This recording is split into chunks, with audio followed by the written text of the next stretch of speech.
تو ان سب چیزوں کا رد بھی ہے اس آیت میں، کیونکہ اللہ تعالیٰ کے سوا کوئی بھی تکلیف کو دور کرنے والا، ٹالنے والا نہیں ہے. کوئی چیز جو ہے، کوئی پریشانی آئی ہے، صرف اللہ ہی دور کر سکتا ہے. اور خیر دینے والا، عطا کرنے والا صرف اللہ ہی ہے، اس کے علاوہ کوئی نہیں، کسی میں کوئی طاقت نہیں، صرف اللہ ہی دے سکتا ہے. اس لیے دیکھیں ہم نماز کے بعد ہمیں کون سی دعا سکھائی گئی پڑھنے کے لیے؟ اللہم لا مانع لما آتیت ولا موتی لما منعت ولا ينفع ذا الجد منک الجد، ہے نا؟ کہ اللہ جو تو دینا چاہے اس کو کوئی روکنے والا نہیں، اور جسے تو روک دے اس کو کوئی دینے والا نہیں، اور کسی دولت مند کو اس کی دولت تجھ سے بچا نہیں سکتی.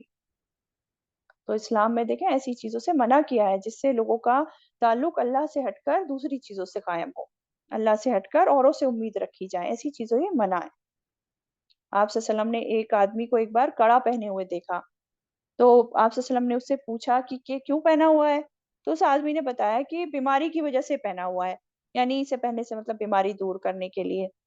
تو آپ صلی اللہ علیہ وسلم نے فرمایا کہ اسے اتار دو، یہ تمہاری بیماری ختم نہیں کرے گا بلکہ بڑھائے گا، اور اگر تو اسے پہنے ہوئے مر جاتا ہے تو اللہ کے یہاں تیری کبھی کامیابی نہیں ہوگی. استغفر اللہ. تو دیکھیں نا یہ جو ہے اس طرح کی چیزیں کتنی کامن ہے ہمارے مسلمانوں میں بھی.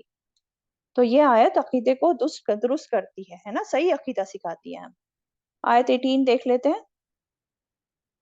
وَهُوَ الْقَاهِرُ فَوْقَ عِبَادِهِ، اور وہ غلبہ رکھنے والا ہے اوپر اپنے بندوں کے.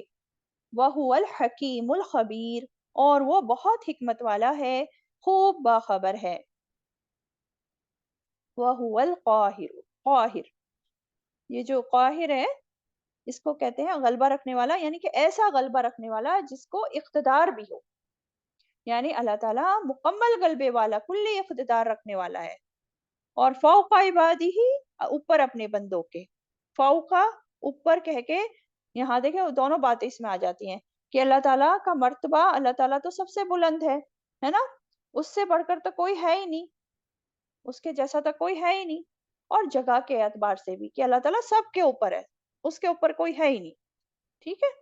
اور عبادی، عبادی میں جو ہے سارے لوگ آ جاتے ہیں، کافر ہوں، مومن ہوں، تمام بندے سب آ جاتے ہیں، کیونکہ اللہ تعالیٰ سب کا رب ہے، سب اسی کے بندے ہیں، اسی نے، اللہ تعالیٰ نے ان سبھی کو پیدا کیا، اور اللہ تعالیٰ کی دی ہی ہوئی نعمتوں سے ہی جو ہے ہر کوئی فائدہ اٹھا رہا ہے، کھا پی رہا ہے، مزے کر رہا ہے، سب عباد ہے. اور ساری مخلوقات جو ہے اللہ تعالیٰ تو سب کے اوپر ہے نا. وَهُوَ الْقَاهِرُ فَوْقَ عِبَادِهِ، اور وہ غلبہ رکھنے والا ہے اوپر اپنے بندوں کے، یعنی کہ اللہ تعالیٰ سب کے اوپر غلبہ رکھنے والا ہے، اور ساری مخلوقات جو ہے وہ اللہ تعالیٰ کے سامنے عاجز ہے، ذلیل ہے، اور اس کی عبادت میں لگی ہوئی ہے. سورہ مریم میں آتا ہے نا، جسے ان کل من فی السماوات والارض الا آتی الرحمن عبدا، کہ آسمان اور زمین میں جو کوئی بھی ہے وہ رحمان کے پاس بندہ بن کر آنے والا ہے، ہر کوئی بندہ بن کر آئے گا. ٹھیک ہے. وَهُوَ الْحَكِيمُ الْخَبِيرُ، اور وہ بہت حکمت والا ہے، خوب باخبر ہے. آگے فرمایا اللہ تعالیٰ بہت حکمت والا ہے. اللہ تعالیٰ کے جتنے بھی افعال ہیں سب اللہ تعالیٰ جو ہے اپنی حکمت کے تحت کرتا ہے. کسی کو خیر پہنچانی ہے، کسی کو تکلیف پہنچنی ہے، سب اللہ تعالیٰ کی حکمت پر مبنی ہے. یہ جو الحکیم ہے اس میں دونوں معنی آ جاتے ہیں، حکمت دانائی بھی، اور حکم بھی آ جاتا ہے. حکم یعنی کہ اللہ تعالیٰ کا ہی حکم چلتا ہے، فیصلہ اللہ تعالیٰ کا ہی ہے، کسی اور کا فیصلے نہیں چلتے. پوری کائنات میں صرف اللہ تعالیٰ کے فیصلے چلتے ہیں. اور اللہ تعالیٰ الخبیر بھی ہے، خوب باخبر. خبیر، خبیر میں کیا ہوتا ہے؟ دونوں باتیں، جو ظاہری باطنی دونوں کی خوب خوب خبر رکھتا ہوں. اللہ تعالیٰ تمام باطنی امور کو، ظاہری امور کو، دل کی نیتیں، وسوسے، خیالات، سب کو خوب جانتا ہے، سب سے خوب باخبر ہے. ٹھیک. پھر اگلی آیت دیکھتے ہیں، آیت نمبر 19 پہ آ جاتے ہیں. قل کہہ دیجئے، ایو شیئن کون سی چیز ہے، اکبر شہادہ سب سے بڑی گواہی میں. قل اللہ کہہ دیجئے اللہ، شہیدم بینی و بینکم گواہ ہے درمیان میرے اور درمیان تمہارے. وَأُوحِیَ إِلَيَّ اور وحی کیا گیا میری طرف، ھذا القرآن یہ قرآن، لِأُنذِرَکُم تاکہ میں ڈراؤں تمہیں، بہی ساتھ اس کے، ومن بلغ اور جسے یہ پہنچے، اِنَّکُمْ کیا بے شک تم، لتشہدون البتہ تم گواہی دیتے ہو، ان مع اللہ آلہۃ اخری کہ بے شک ساتھ اللہ کے الہ ہیں دوسرے، قل کہہ دیجئے، لا اشہد نہیں میں گواہی دیتا، قل کہہ دیجئے، انما بے شک، ہوا وہ، الہ واحد الہ ہے ایک ہی، وَإِنَّنِي اور بے شک میں، بَرِیءٌ مِّمَّا تُشْرِكُونَ بری الذمہ ہوں اس سے جو تم شرک کرتے ہو۔ ترجمہ ہے آیت 19 کا۔ اب یہ آیت مشرکین کے نبی صلی اللہ علیہ وسلم کے بارے میں جھگڑا کرنے سے متعلق ہے، کیونکہ ان میں سے کچھ مشرکین جو ہیں آپ صلی اللہ علیہ وسلم کو شاعر کہتے تھے، کچھ مجنون بتاتے، کچھ کذاب کہتے، تو آپ صلی اللہ علیہ وسلم کی رسالت کو ماننے کے لیے وہ تیار ہی نہیں تھے۔ ان مشرکین میں جو چیز کامن تھی نا، تو سارے کے سارے یہی کامن تھی کہ آپ صلی اللہ علیہ وسلم کی رسالت کا سب انکار کرتے تھے کہ آپ رسول نہیں ہیں۔ تو آپ صلی اللہ علیہ وسلم کو اپنی رسالت پر گواہی پیش کرنی تھی، تو اللہ تعالیٰ نے فرمایا آپ ان سے پوچھئے کہ سب سے بڑی گواہی کس کی ہے، چلا بتاؤ سب سے بڑی گواہی کس کی ہے، اور پھر خود ہی جواب دیا کہ آپ ان کو بتائیے کہ اللہ ہی کی گواہی سب سے بڑی ہے، قل اللہ، کہ اللہ ہی کی گواہی سب سے بڑی ہے، وہ ہی میرے اور تمہارے درمیان گواہ ہے۔ یہ جو بات ہو رہی ہے نا، کل ایو شیئن اکبر شہادتن، کہہ دیجئے کون سی چیز ہے سب سے بڑی گواہی میں۔ پہلے تو پوچھا ان لوگوں سے کہ کون سی چیز کو، کس کی گواہی سب سے بڑی ہے، پھر خود ہی آپ صلی اللہ علیہ وسلم سے جو ہے جواب دلوایا، قل اللہ، کہہ دیجئے آپ ان سے کہ اللہ کی گواہی سب سے بڑی ہے، شہیدم گواہ ہے، بینی و بینکم درمیان میرے اور درمیان تمہارے، یعنی کہ اللہ تعالیٰ ہی گواہ ہے میرے درمیان اور تمہارے درمیان، تو اللہ تعالیٰ کی ہی گواہی جو ہے سب سے بڑی ہے۔ تو قرآن مجید میں اللہ تعالیٰ نے رسول صلی اللہ علیہ وسلم کی رسالت کی گواہی 3 طرح سے دی ہے، اگر آپ دیکھیں تو ایک تو خبر دے کر دی ہے کہ آپ جو ہیں، آپ صلی اللہ علیہ وسلم اللہ کے رسول ہیں، جیسا کہ سورہ فتح میں فرمایا محمد الرسول اللہ، تو یہ خبر دی نا، اور یہ خبر گواہی ہے کہ محمد صلی اللہ علیہ وسلم اللہ کے رسول ہیں۔ اسی طرح سورہ الاحزاب میں فرمایا اللہ تعالیٰ نے، یا ایہا النبی انا ارسلناک شاہدا ومبشرا ونذیرا، تو یہ آیت بھی گواہی ہے کہ اللہ نے آپ کو گواہ بنا کر، خوشخبری دینے والا، ڈرانے والا بنا کر بھیجا۔ پھر کس طرح گواہی دی اللہ تعالیٰ نے؟ دوسری طرح کہ اللہ تعالیٰ کی مدد کی صورت میں یہ گواہی، یعنی کہ یہ نہیں ہو سکتا کہ اللہ کی مخلوق میں سے کوئی اللہ کے رسول ہونے کا دعویٰ کرے اور اللہ تعالیٰ اس کی مدد نہ کرے اور اس کو جو ہے نشانیاں اور معجزات نہ دے۔ تو اللہ تعالیٰ نے آپ صلی اللہ علیہ وسلم کو رسول بنا کر بھیجا، تو آپ صلی اللہ علیہ وسلم کو بہت سے معجزات بھی دیے، اور سب سے بڑا معجزہ تو دیکھیں خود قرآن مجید تھا، تو یہ گواہی۔ اور تیسری کون سی گواہی؟ کہ پچھلی جو کتابیں تھی نا، تو ان میں بھی آپ کی رسالت کی خبر دی گئی تھی۔ سورہ صف میں آتا ہے، عیسیٰ علیہ السلام کے تھرو کہلوایا جا رہا ہے، وَمُبَشِّرًا بِرَسُولٍ يَأْتِي مِن بَعْدِ اسمہ احمد، تو عیسیٰ علیہ السلام کہہ رہے ہیں کہ اور میں ایک رسول کی بشارت دینے والا ہوں جو میرے بعد آئے گا، جس کا نام احمد ہوگا، تو یہ بھی ایک واضح دلیل ہے۔ تو بنیادی طور پر یہاں شہادت سے مراد اس بات کی خبر دینا، اس بات کو ثابت کرنا ہے کہ محمد صلی اللہ علیہ وسلم اللہ تعالیٰ کے رسول ہیں۔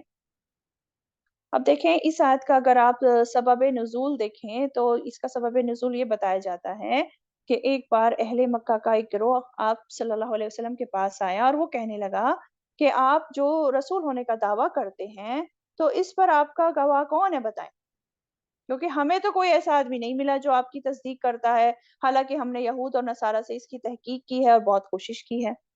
تو اس پر یہ آیت نازل ہوئی کہ قل ایو شیئن اکبر شہادتن قل اللہ شہید بینی و بینکم، پھر یہ آیت نازل ہوئی۔ اور یہ دیکھیں حقیقت ہے نا کہ آپ صلی اللہ علیہ وسلم کے رسول ہونے کی گواہی کے لیے اللہ کا گواہ ہونا کافی ہے، اللہ گواہ ہے تو کافی ہے۔ سورہ نساء میں آتا ہے وَأَرْسَلْنَاكَ لِلنَّاسِ رَسُولًا وَكَفَى بِاللَّهِ شَهِيدًا، ہم نے آپ کو لوگوں کے لیے رسول بنا کر بھیجا اور اللہ کا گواہ ہونا کافی ہے۔ سورہ منافقون آیت نمبر 1 میں آتا ہے، منافق کہتے تو منافق کہتے تھے کہ ہم قسم کھا کر کہتے ہیں کہ آپ اللہ کے رسول ہیں.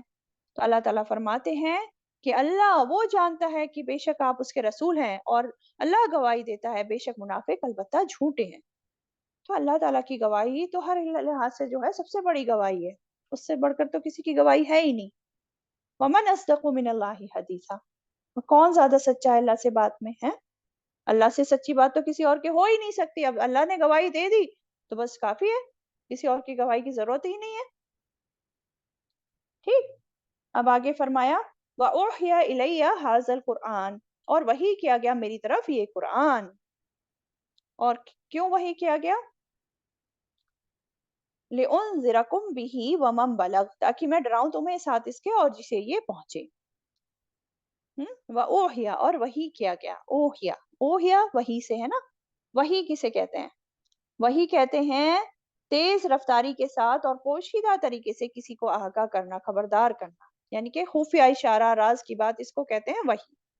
اصطلاحی معنی اگر آپ دیکھیں اس کے وحی کے، تو اللہ تعالیٰ اپنے چنے ہوئے بندوں تک، نبی رسولوں تک فرشتے کے ذریعے یا براہ راست جو پیغام بھیجتے ہیں نا، اس کو وحی کہا جاتا ہے.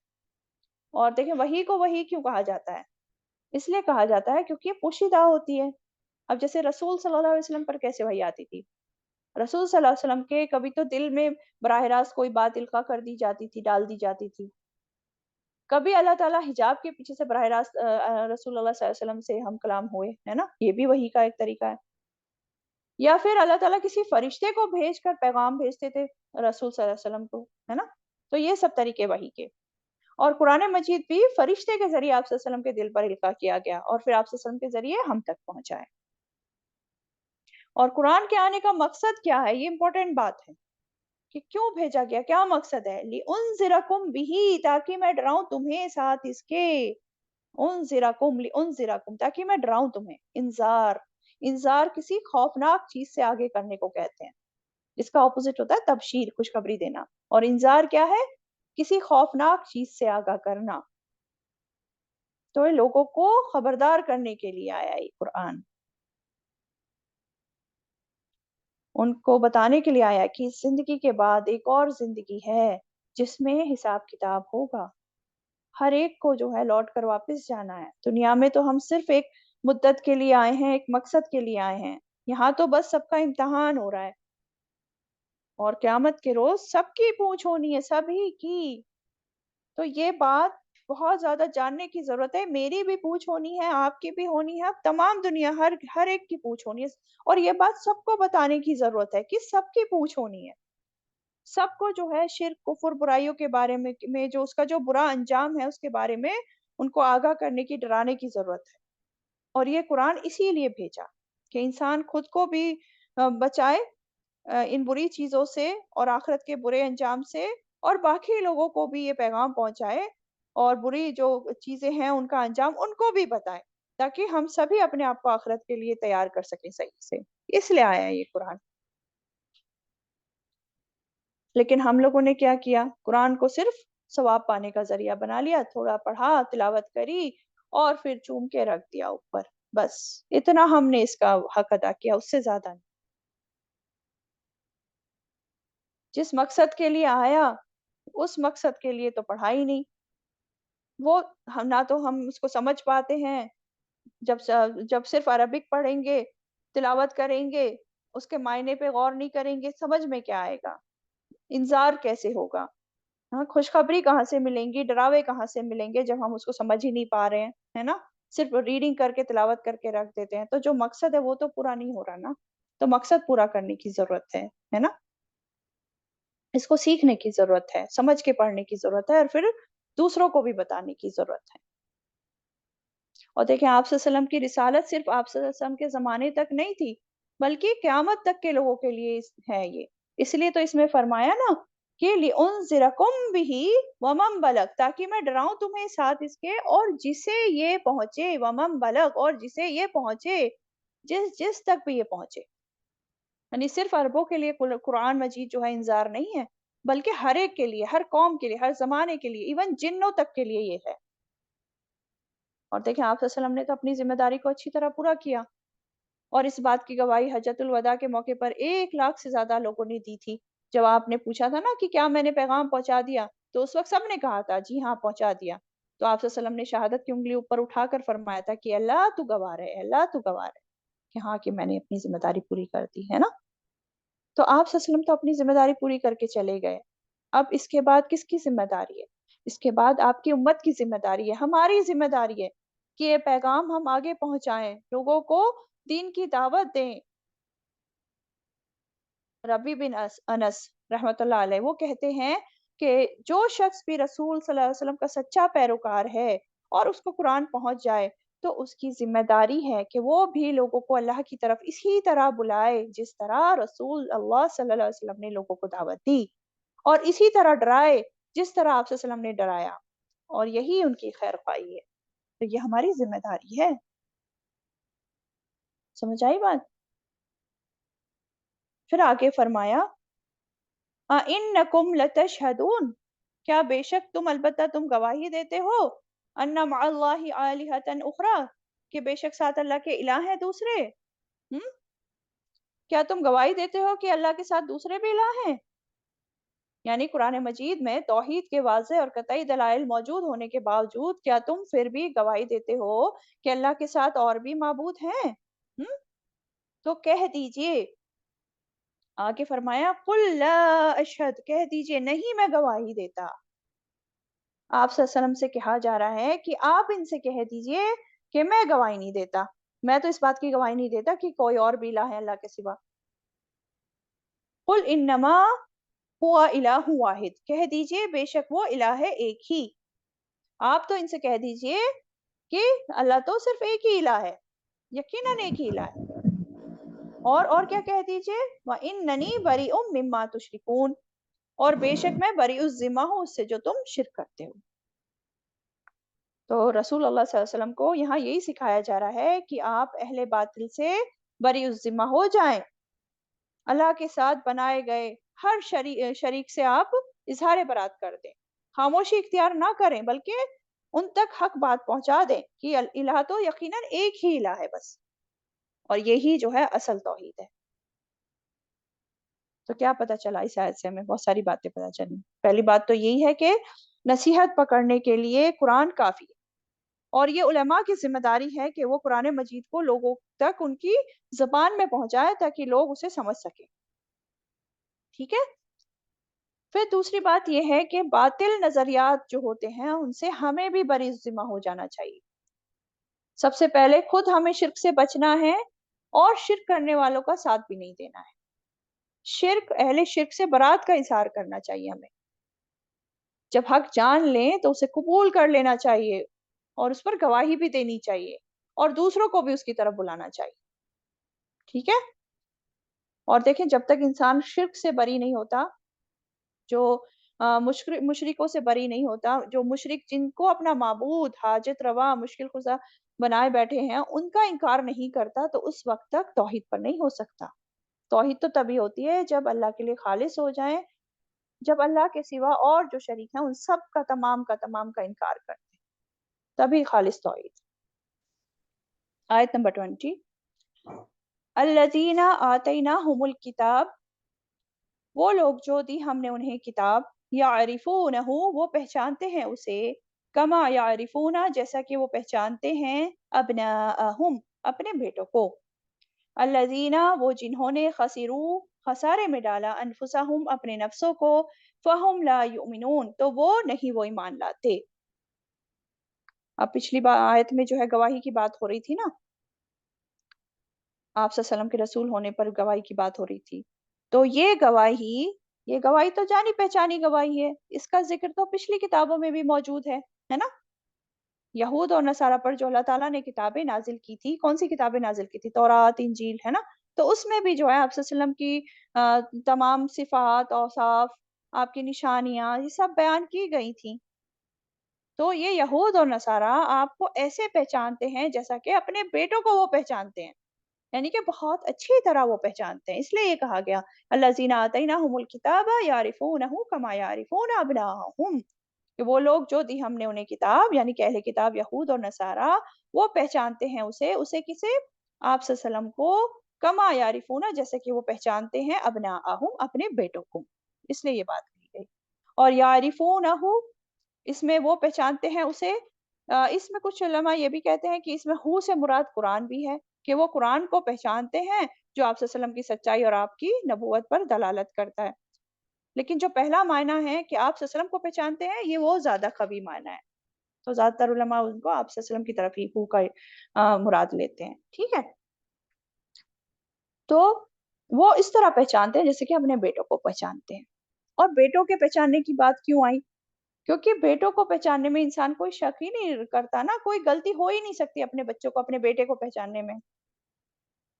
تو ایون جو اندھا ہوتا ہے، نابینا ہوتا ہے، وہ بھی اپنے بیٹے کو پہچان لیتا ہے نا. اس لیے یہ بات ہوئی. کما یعرفون ابناءہم. پھر آگے فرمایا الذین خسروا انفسہم فہم لا یؤمنون. وہ جنہوں نے خسارے میں ڈالا اپنے نفسوں کو، تو وہ نہیں، وہ ایمان لاتے یا لائیں گے. یعنی کہ کتاب موجود ہونے کے باوجود، حق کو پہچان لینے کے باوجود، اگر پھر بھی کوئی انکار کرے تو وہ اپنا ہی نقصان کر رہا ہے، کسی اور کا نقصان نہیں کر رہا ہے. وہ اپنے آپ کو ہی جہنم کا ایندھن بنا رہے ہیں. ایسے لوگ خود کو ہی خسارے میں ڈال رہے ہیں. کیونکہ اگر وہ ایمان لے آتے، مان جاتے، تو کیا ہوتا؟ جہنم سے بچ جاتے اور جنت میں جگہ پاتے. تو یہ لوگ جنت میں جگہ جو وہ پا سکتے تھے، اس کو کھو کر خود کو کیا کر رہے ہیں؟ خود کو نقصان میں ڈال رہے ہیں. تو یہی بات ہو رہی ہے یہاں پہ کہ وہ جنہوں نے خسارے میں ڈالا اپنے نفسوں کو، تو وہ نہیں، وہ ایمان لاتے. تو دونوں طرح سے بات ہو گئی کہ انہوں نے اپنی نفسوں کو خسارے میں ڈال دیا ہے ایمان لا لا کر. ٹھیک ہے، تو کیا بات سمجھ میں آئی؟ اس میں کیا سبق ہے اس آیت میں؟